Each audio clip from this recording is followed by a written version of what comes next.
So I'm doing my impression of Gandalf the Young.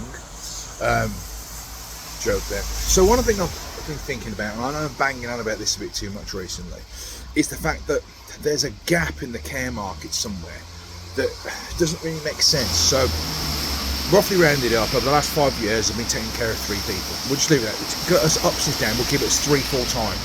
The government offers somebody like me, if I was going to apply for it, £80 a week. So that doesn't matter if I take care of 1 person or if I take care of 10 people, it's £80 a week. So 3 people, 27 quid. Okay, a week, that's what I get. If these people who could be placed in a care home were in a care home, the price range is around about £1,500, £2,000 a week. Around here, we'll just round it up to 2,000 to make the numbers easy. That's £6,000 a week. That's £24,000 a month. I'm saving the government, and they're willing to pay me £27 a week for it, if I took it. So you try and work that out. Next thing is, over 5 years, 1.2 to 1.5 million pounds I've saved them, and they're, how should we say, can be complex to deal with as well. The next thing of interest is that now my mother is coming back.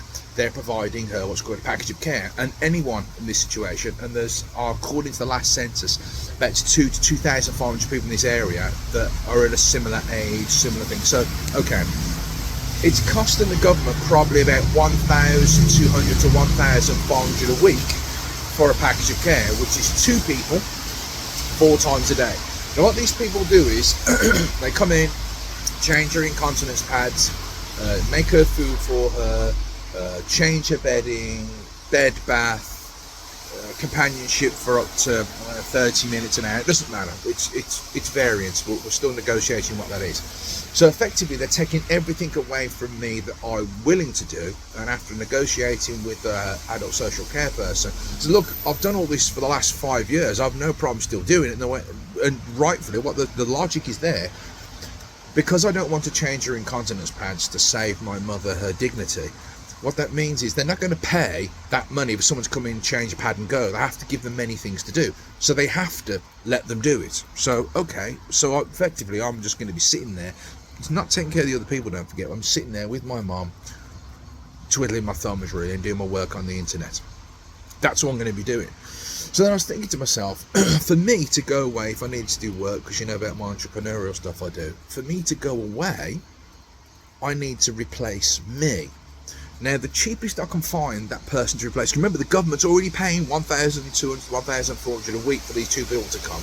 The cheapest I can find is £1,200 a week. So my mother, to stay in her own place and to have 4 times visits a day by 2 people, and someone just to sit and ensure there's no emergencies with her 24 hours a day. And don't forget, district nurses will be coming as well. So that's minimum 5 visits a day she's getting. But you need that person, realistically, to do what I do. Altogether, it's going to cost minimum £2,500 a week. Where, all it should require is just one person just to stay there 24 hours a day at £800, £700. I'm sure there are many people out there who are willing to do it. But because I've been doing it, the government's willing to pay me £80.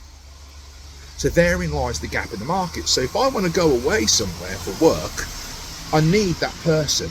Now, if I could say to the average person that's looking for a bit of work that's trustworthy, all they're doing is act as an emergency contact, really, and they're going to be sitting watching Netflix and Prime with my mum, all food taken care of, all bills taken care of, there's a private bedroom with a double bed in there, wardrobe for their clothing. Let's say it was for 6 months. They're more than willing, if my company goes the way it should be, to pay £500 to £800 a week, depending on what level of care they can offer. Because don't forget, the caregivers are coming in, the package of care is already there, the district nurses are coming in, so that means medication, category 4, pressure ulcer pads changed, feeding, shopping, everything's done. All they have to do is sit and watch TV. And the cheapest price I can get for that at the moment is £1,200 a week. There's a gap there somewhere.